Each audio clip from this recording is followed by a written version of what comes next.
بسم اللہ الرحمن الرحیم۔ السلام علیکم ورحمۃ اللہ وبرکاتہ۔ کیسے ہیں آپ سب لوگ؟ یاد رکھو، جب اللہ کی مدد آنے والی ہوتی ہے نا، تو یہ دو نشانیاں بھی اچانک ظاہر ہونے لگتی ہے۔ یقیناً تمہارا یہ تھکا ہوا دل اللہ کے مدد کا منتظر ہوگا کہ کوئی ایسا اشارہ تمہیں ظاہر ہو جو تمہارے اس دل کو مطمئن کر دے کہ تمہاری زندگی کے راستے بھی ہموار ہونے والے ہیں۔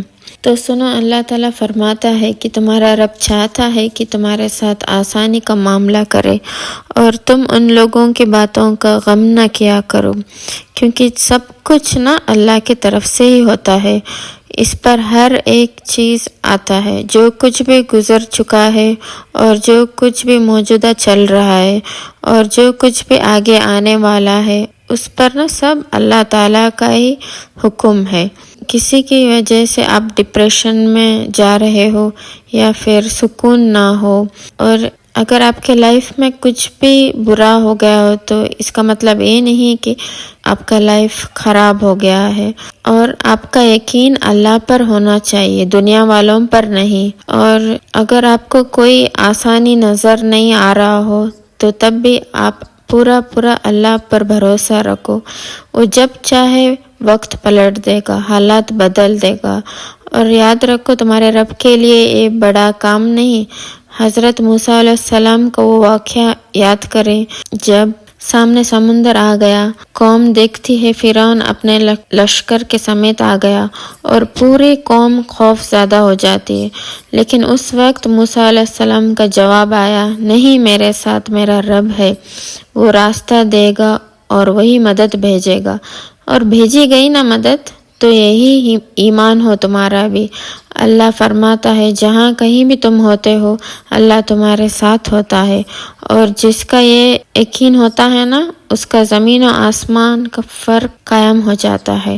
اور یاد رکھو، کسی کے لیے جائز نہیں وہ اللہ کے رحمت سے مایوس ہو، چاہے اس کی گناہ کتنے بڑے کیوں نہ ہو، کیونکہ اللہ کا رحمت اس کے غضب پر حاوی ہے۔ نبی کریم صلی اللہ علیہ وسلم نے فرمایا، تم میں سے ہر ایک اپنے سارے حاجتیں اور ضرورتیں اپنے رب سے مانگے، یہاں تک کہ جوتا بھی ٹوٹ جائے نا تو اسے بھی اپنے اللہ سے مانگو، کیونکہ سب کچھ بھلائیاں اس رب کے ہاتھ میں ہے جس کی نگاہ آپ پر ہوتی ہے۔ پر مسئلہ تب آتا ہے جب تم لوگوں سے توکل کرتے ہو اور ان کو امپورٹنس دیتے ہو، اور یاد رکھو، لہروں کے ساتھ لاشیں بہا کرتی ہیں، تیراک نہیں۔ میرا رب فرماتا ہے، اور جن لوگوں نے اللہ کو چھوڑ کر دوسرے لوگوں کو اپنا مددگار بنا رکھا ہے اور ان سے امیدیں جوڑ رکھی ہیں، اس کی مثال اس مکڑی جیسی ہے، وہ بھی ایک گھر بناتی ہے مگر سب سے کمزور گھر اس مکڑی کا ہوتا ہے۔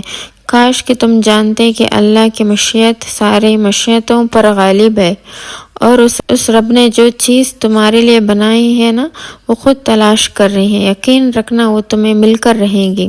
لیکن اصل میں تم نے اپنی زندگی کے سکون کے لیے ہر وہ چیز تلاش کر کے خریدی جس کو تم نے ضروری سمجھا، لیکن نہ تلاش کیا تو وہ اللہ کا فضل۔ اگر اللہ کی مدد چاہتے ہو نا، تو اللہ کی امان ڈھونڈو، جہاں تمہارے لیے راحتوں کا سامان ہے۔ تم اگر اللہ کی طرف چل کے آؤ گے تو وہ تمہارے طرف دوڑ کے آئے گا۔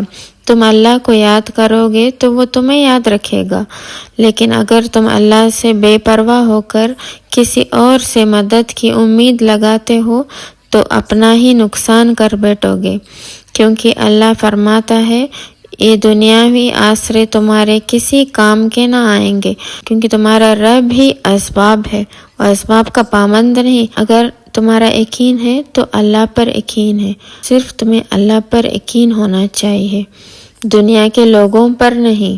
پر تم جان رکھو کہ تم حقیقی طور پر اپنی زندگی میں کامیاب تبھی ہوگے جب تم اپنے دل میں ایک بڑی سی جگہ اللہ کو دو گے اور اس پر گہرا یقین رکھو گے، اور اللہ بھی تمہارے لیے بہترین وسیلے بنا کر تمہاری مدد کا انتظام کرے گا۔ تم جانتے ہو کہ اللہ کی مدد کے کچھ آثار ایسے ہوتے ہیں جو ہمیں اچانک ظاہر ہوتے ہیں۔ اگر تم محسوس کرنے لگو گے تمہارا دل تہجد سے جڑ گیا ہے اور صرف رب سے مدد کی آس میں ہے، تو یقین یہ ہے کہ اس رب نے تمہاری فریاد سن لی ہے۔